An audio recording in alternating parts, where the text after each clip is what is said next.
Israel की तारीखी हकीकत क्या है? सितारा। बनी इसराइल से मुताल्लिक तारीखी हकीकत यह है कि इन्होंने बहुत से नबियों को कत्ल किया, जिनमें उनके अपने कबीला के हज़रत ज़करिया अलैहिस्सलाम और हज़रत यहया अलैहिस्सलाम भी शामिल हैं। हज़रत अबराम अलैहिस्सलाम के बड़े बेटे हज़रत इस्माइल अलैहिस्सलाम थे और छोटे बेटे हज़रत इसहाक अलैहिस्सलाम थे। खाना काबा हज़रत अबराम अलैहिस्सलाम और हज़रत इस्माइल अलैहिस्सलाम ने आज से तकरीबन 4000 साल कबल तामीर किया था। अलबत्ता रोयात से पता चलता है कि उसी जगह पर सबसे पहले हज़रत आदम अलैहिस्सलाम ने खाना काबा तामीर किया था। हज़रत अबराम अलैहिस्सलाम ने फ़लस्तीन के इलाका बीत अल मक़दस में भी इबादत गाह बनाई। हज़रत इसहाक अलैहिस्सलाम भी वहाँ इबादत करते रहे, मगर हज के लिए वो हमेशा मक्का मुकर्रमा में वाक़ खाना काबा में जाते थे। हज़रत इसहाक अलैहिस्सलाम के बेटे हज़रत याकूब अलैहिस्सलाम थे। इसराइल हज़रत याकूब अलैहिस्सलाम का लक़ब था। इसराइल के मानी हैं अब्दुल्ला या खुदा का बंदा। बनी इसराइल उनके कबीला को कहा जाता है। हज़रत याकूब अलैहिस्सलाम के बेटे हज़रत यूसुफ अलैहिस्सलाम थे जो मिस्र के बादशाह बने। बनी इसराइल में फिर हज़रत मौसी अलैहिस्सलाम मिस्र में पैदा हुए। उनके बाद हज़रत दाऊद अलैहिस्सलाम सहराए सैनाई के इलाके में पैदा हुए जो बाद में फ़लस्तीन चले गए।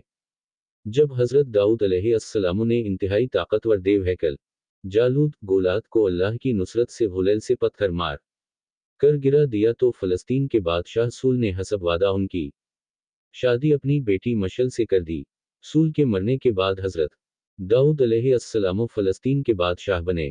हज़रत दाऊद अलैहिस्सलाम की वफ़ात के बाद इनके बेटे हज़रत सुलेमान अलैहिस्सलाम फ़लस्तीन के बादशाह बने। अल्लाह सुब्हाना व तआला ने हुआ जिन और हर कस्म के जानवर हज़रत सुलेमान अलैहिस्सलाम के ताबे कर दिए थे।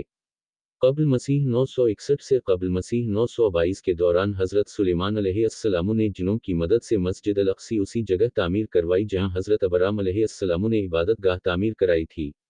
नून 586 क़ब्ल मसीह में ये रियासत दो हिस्सों में तक़सीम हो गई। जुनूबी इलाके पर बाबल के लोगों ने कब्जा करके इबादत गाह मसमार कर दी और बनी इसराइल को वहां से निकाल कर अपना गुलाम बना लिया।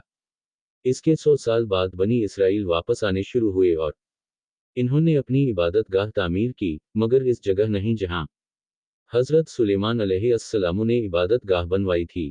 333 क़ब्ल मसीह में सिकंदर आज़म ने उसे यूनान की सल्तनत में शामिल करके बनी इसराइल को वहां से निकाल दिया।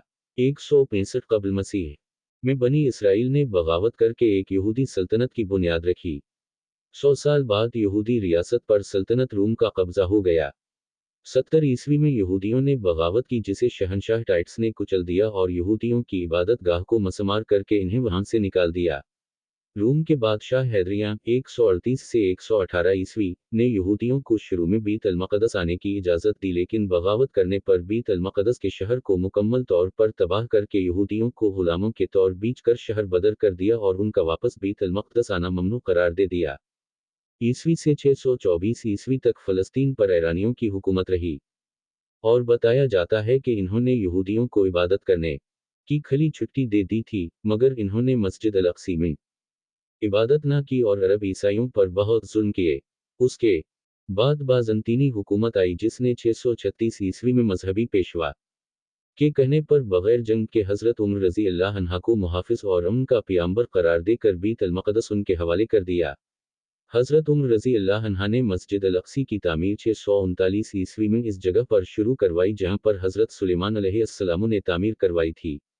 636 से 1918 ईस्वी तक यानी 1282 साल तक फ़लस्तीन पर, जिसमें उर्दन भी शामिल था, मुसलमानों की हुकूमत रही। बस इसमें वो अरसा शामिल नहीं है जिसमें सुलीबियों यानी ईसाओं से जंगें हुईं। इस वक्त तक यहूदियों को फ़लस्तीन से बाहर हुए 1800 साल हो चुके थे। बनी इसराइल के मुतालिक तारीखी हकीकत यह है कि इन्होंने बहुत से नबियों को कत्ल किया, जिनमें उनके अपने कबीला के हज़रत ज़करिया अलैहिस्सलाम और हज़रत यही अलैहिस्सलाम भी शामिल हैं। हज़रत ईसा अलैहिस्सलाम भी उसी कबीला से ताल्लुक़ रखते थे। उनको भी कत्ल करना चाहा मगर अल्लाह ने इन्हें बचा लिया और उनके किसी साथी को सूली पर चढ़ा दिया। तारीख़ गवाह है कि यहूदियों ने हमेशा जुल्म ढाए हैं, चाहे वो नबी है या चाहे खुदा। आज भी वो यही कर रहे हैं।